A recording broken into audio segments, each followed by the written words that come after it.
This is the one everyone learns first. Two rooks take turns. One delivers check, the king steps away. The other rook cuts off another rank. Repeat that process until the king hits the back row and has nowhere left to go. That is it. No tricks. No deep thinking. As long as your rooks stay safe and work together, this checkmate plays itself. If you do not know this one yet, learn it today.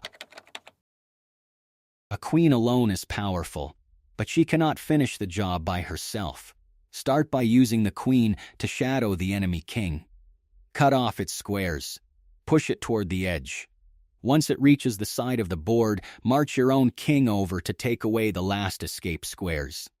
Then the queen closes in. The one danger here is stalemate.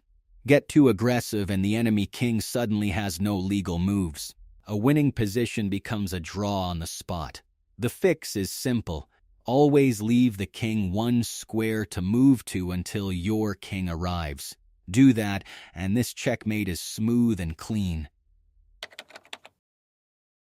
Now it gets interesting. One rook cannot chase a king around the board alone. It needs your king doing the heavy lifting. March your king toward the center, use it to cut off ranks and files alongside the rook. Slowly squeeze the enemy king toward the edge. The key concept here is opposition. Place your king directly facing the enemy king with one square between them. That forces it to give ground. Every time the defending king tries to step forward, your king blocks it. The rook sweeps in and takes away another rank. Without opposition, the enemy king just shuffles back and forth forever. With it, the checkmate becomes clean and logical. This one looks easy. It is not. A pawn in the center with your king nearby feels like a guaranteed win. But this is one of the most deceptive endgames in all of chess. The instinct is to push the pawn immediately. That is usually a mistake. The correct approach is to advance your king first. Establish opposition directly in front of the pawn. Use that opposition to physically push the defending king out of the way. If the defending king can maintain opposition and reach the promotion square before your pawn gets there, the game is a draw. The difference between winning and drawing can come down to a single move. A single square. This endgame teaches you something important. In chess, precision is everything. This is where most players start to struggle. Two bishops working together can force checkmate. One controls the light squares, the other controls the dark. Together they cover the entire board. The process involves using both bishops to cut off diagonals and shrink the box of squares available to the enemy king. Push it toward any corner. Once it is trapped there, your king steps in to take away the last escape squares. The bishops close in and deliver the final blow. Unlike what comes next on this list, any corner on the board will do. It requires patience. It requires coordination. But compared to what comes next, this one is almost straightforward. Here is where most players give up. A bishop and knight can force checkmate in theory, but the technique is brutally difficult. So difficult that grandmasters have failed to convert it under time pressure. The problem is that a bishop and knight together can only cover one color of corner. That means the enemy king must be driven to one very specific corner on the board. If it escapes to the wrong corner, you have to start the whole process again.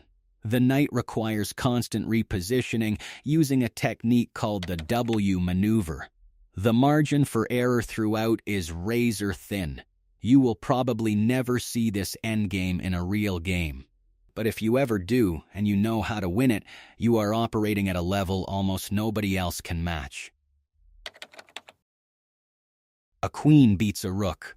Obviously, except this endgame has humbled players who thought exactly that. The queen has to give precise checks, push the enemy king and rook back row by row.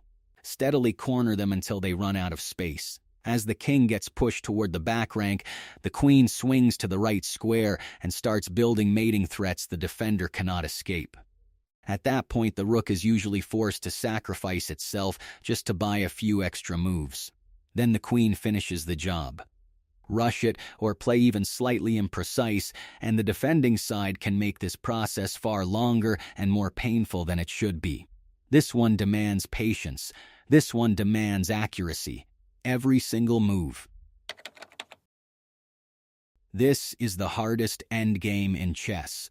2 knights alone cannot force checkmate. With perfect defense, the attacking side always runs into stalemate before delivering the final blow. It is theoretically impossible without one thing: a pawn. Not your pawn. The enemy pawn. That one pawn changes everything. It gives the defending side an extra tempo move which eliminates the stalemate problem entirely. The technique involves blockading that pawn, cornering the enemy king, and building a mating net so tight there is no escape. When the net is ready, the pawn is released.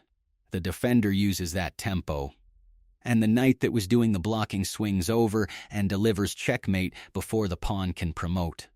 The window to execute this correctly is so narrow that even at the Grandmaster level it is considered almost impossible to convert. Theoretically solved. Practically one of the rarest things you will ever see on a chessboard.